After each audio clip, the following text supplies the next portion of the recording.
అనుభవాలలో ఉన్నారు. సువార్త ప్రచురం చేస్తున్న వారికి కూడా శ్రమ అనుభవాలలో ఉన్నారు. ఎందుకంటే పౌలు ఎక్కడికి వెళ్ళినా ప్రజలు రాళ్ళు రువి రంపడానికి రెడీగా ఉన్నాడు. రాళ్ళు రువి, కానీ ఆయన యొక్క ప్రయాణం ఆపలేదు. పౌలు అన్నాడు, బ్రతుకుట క్రీస్తే, చావైతే మేలే, కానీ నేను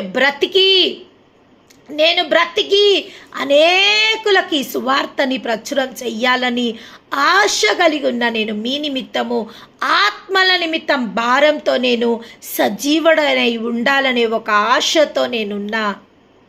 సజీవుడనై ఉండి నాకు ఇచ్చిన బాధ్యతని నేను నిర్వర్తించాలనే ఒక ఆశతో నేనున్నాని పౌలు అనడం జరుగుతుంది. ఎక్కడ పౌలు భక్తుడు స్వార్థ చెప్పడానికి వెళ్తే అక్కడ ఆయనకు అక్కడ శ్రమ ఎక్కడైనా. ఎందుకంటే ఆయన